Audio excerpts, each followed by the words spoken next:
የቀይ ስር የካሮትና የአፕል እንዲሁም በመጠኑ የሎሚና የዘንጅብል ጁስን የሳይንስ ጥናቶች እንዲህ ይላሉ። የኩላሊት ጠጠር ስጋት ያለባችሁ ሰዎች ቀይ ስር ኦክሳሌት የሚባለውን ንጥረ ነገር በውስጡ ይዟል።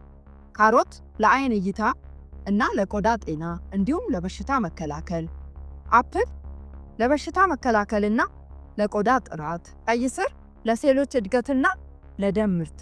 ሰላም ጤና ይስጥልኝ። አዳነች መሃሉ ነኝ፣ የመድኃኒት ባለሙያና የህብረተሰብ ጤና ሳይንስ ባለሙያ። ዛሬ በመላው ዓለም ሚራክል ድሪንክ ወይም ታምረኛው መጠጥ ተብሎ ስለሚታወቀው ስለ ኤቢሲ ጁስ እነግራለሁ። ኤቢሲ ጁስ ምንድነው? አፕል ቢትሩትንና ካሮትን አንድ ላይ በመቀላቀል የምናዘጋጀው ጁስ ነው። ይህ ጁስ የሰውነትን በሽታ የመከላከል አቅምን ከመገንባቱም ባለፈ ለቆዳ ጥራትና ለደም ዝውውር ያለውን አስገራሚ ጥቅም በሳይንሳዊ መንገድ እንመለከታለን። እስከ መጨረሻው አብራችሁን ቆዩ።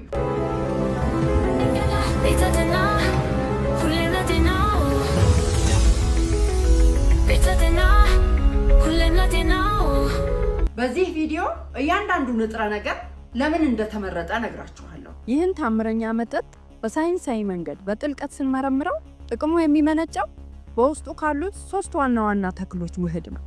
እያንዳንዱ ንጥረ ነገር በሰውነታችን ውስጥ የሚኖረውን ሳይንሳዊ ሚና እንደሚከተለው ነው። ይህ መጠጥ በካሎሪ ዝቅተኛ ሆኖ በንጥረ ነገሮቹ እጅግ በጣም የበለጸገ ነው። ከእያንዳንዱ ንጥረ ነገር የምናገኘው ዋናው ምንጭና ተግባሩን ስናይ ካሮት ለአይን እይታ እና ለቆዳ ጤና እንዲሁም ለበሽታ መከላከል፣ አፕል ለበሽታ መከላከልና ለቆዳ ጥራት፣ ቀይ ስር ለሴሎች እድገትና ለደም ምርት።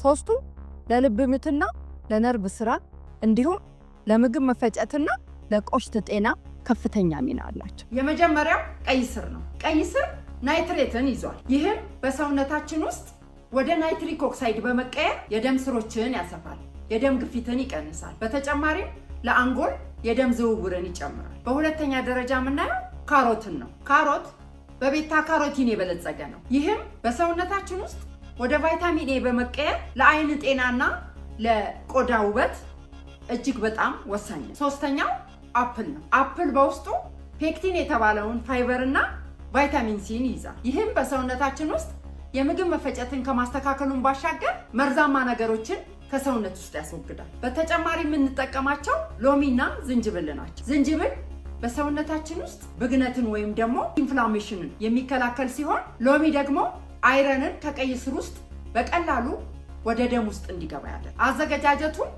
ሁሉንም ግብዓቶች በደንብ ካጠብን በኋላ 1 መካከለኛ ቀይ ስር፣ 2 ትላልቅ ካሮት እና 1 አፕል እና ዝንጅብል በጣም በትንሹ 1 ኢንች ያህል እና ግማሽ ሎሚ በመጠቀም ጁሱን እናዘጋጃለን። ቀይ ስሩን፣ ካሮቱን እና አፕሉን ለብሌንደሩ እንደሚስማማ በደንብ ልጠን ከታትፈን ወይም ደግሞ ፈቅፍቀን ብሌንደር ውስጥ መጨመር። ከዚያ ከቀይ ስሩ ከካሮቱና ከአፕሉ ጋር አብሮ እንዲፈጭ 1 ኢንች ዝንጅብል እንጨምራለን። ከዚያ 1 ብርጭቆ ውሃ ጨምረን በደንብ እንፈጨዋለን። የፈጨነውን ውህድ በደንብ በማጣሪያ እናጣራውና ግማሽ ሎሚ እላው ላይ እንጨምቅበታለን። ይህን ያዘጋጀነውን ውህድ ጠዋት በባዶ ሆዳችን 1 ብርጭቆ መጠጣት።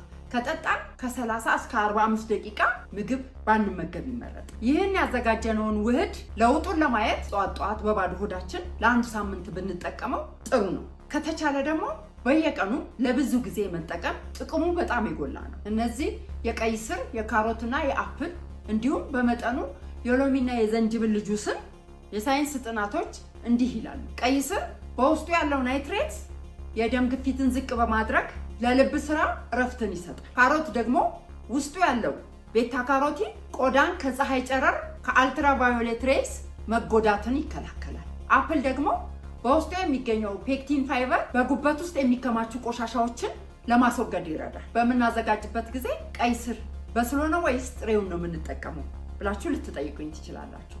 ነገር ግን ጥሬውን ቀይ ስር ነው የምንጠቀመው። እናም ይህ ያዘጋጀነው ጁስ ለልጆች ይሆናል ወይ የሚል ጥያቄ በውስጣችሁ ካለ፣ አዎ ለልጆች መጠቀም ይቻላል።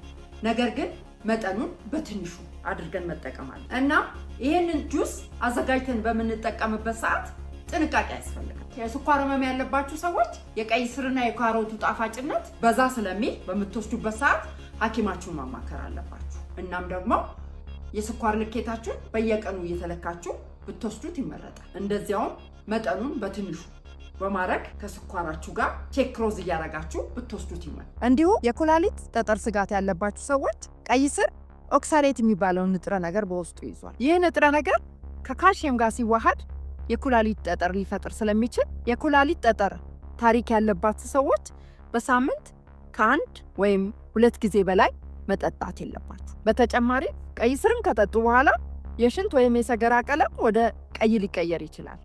ይህ በሽታ ሳይሆን በውስጡ የሚገኘው ተፈጥሯዊ ቀለሙ ነው።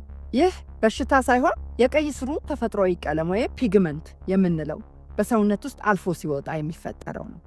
ስለዚህ ለዚህ ስጋቱ እንዳይገባችሁ እላለሁ። ባጭሩ ኤቢሲ ጁስ የሰውነት ጤናን ለመጠበቅ ቀላሉና ተፈጥሯዊ መንገድ ነው። ውጤቱን ለማየት ቢያንስ ለ2 ሳምንት በተደጋጋሚ ይሞክሩ። ቪዲዮውን ከወደዱት ላይክ ያድርጉት። ለወዳጅ ዘመዶ ሼር በማድረግ የጤና መረጃው እንዲደርስ ያድርጉ። ሰብስክራይብ በማድረግ ቤተሰብ ይሁኑ። መልካም ጤናን ተመኘውላችሁ። በሚቀጥለው ቪዲዮ እስከምንገናኝ ደህና ቆዩልኝ። ባይ